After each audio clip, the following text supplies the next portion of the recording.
new nowadays for any IT organizations. Moving ahead,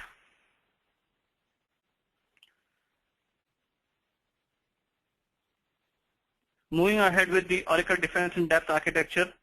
So the Defense in Depth security architecture with Oracle Database 12c delivers a wealth of security enhancements and new features, provide multi-layered security spanning preventive, detective, and administrative controls, a technology that is tightly integrated with Oracle Multitenant security controls that can be customized at individual pluggable databases.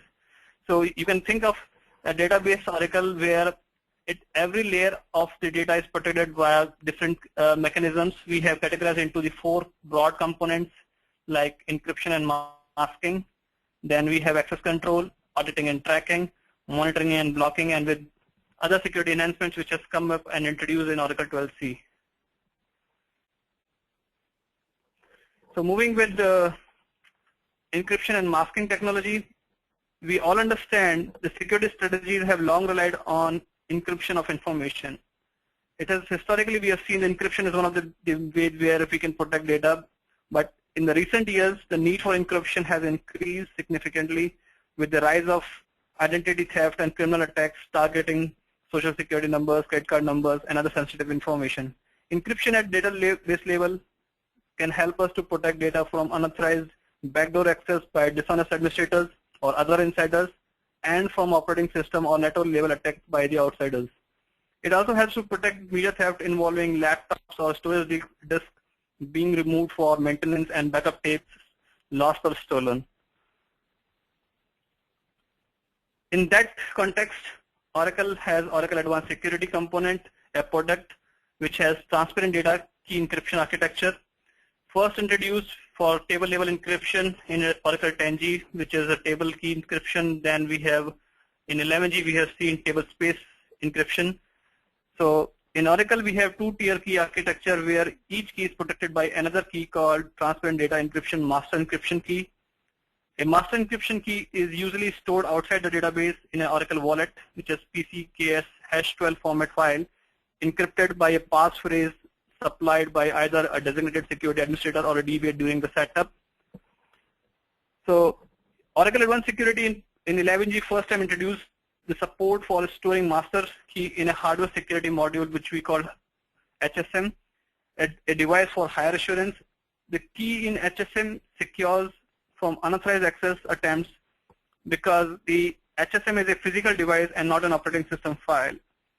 All encryption and decryption operations that uses master encryption key are performed inside the HSM. This means that the master encryption key is never exposed in an insecure memory. The other 3 techniques to store a master encryption key is a standard wallet. The Oracle has come up with a standard wallet, which is a password protected wallet, and opening a wallet is a manual operation and must be performed by a DBA or data security administrator to make the master encryption key available to the database. To address this challenge, Oracle has come up with another wallet which is called Auto Open Wallet. So the master key is copied into an Auto Open Wallet, and this can be done using Wallet Manager or Enterprise Manager or Aura PKI utility. The Auto Open Wallet has a capability to make it available automatically without supplying a password. But in order to significantly strengthen the security using an Auto Open Wallet, Oracle has introduced a local Auto Open Wallet which can be created with the database, and it does not open on any other machines other than the machine it was created. So that way you can secure the wallet for storing the master encryption key.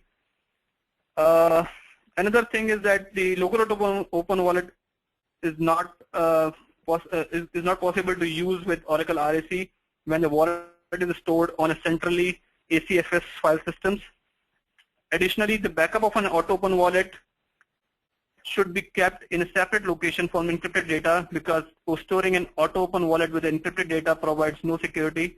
Since the data and the wallet are stolen or misplaced, then it would have no protection. The new features, particularly in Oracle Advanced Security, so for better security and separation of duties, now you can grant SysKM administrative privilege to the users who are responsible for managing transparent data encryption. In Database 12c, we have introduced with unified key management interface for transfer data encryption. So this feature eases the key administration task, provides for better compliance and tracking. It also improves the separation of duty between the database administrator and security administrator, so that the individual person is responsible for the operations of key store and Oracle transfer data encryption. So you now can perform all the key and key store management commands using administrator key management statement instead of Aura PKI command line utility or alter system statements. The Oracle Advanced Security has been repackaged in 12c for greater availability. The strong authentication features are now no longer the part of Oracle Advanced Security. They are provided with the default Oracle Database Enterprise Edition. So all the options like radius authentication, Kerberos authentication, or secure circuit layer authentication are provided with Enterprise Edition, is no longer part of Oracle Advanced Security. Moving ahead in the same category, we have Oracle Data Masking. The Oracle Data Masking, particularly if you look at, is the key initiative when you have to share the data from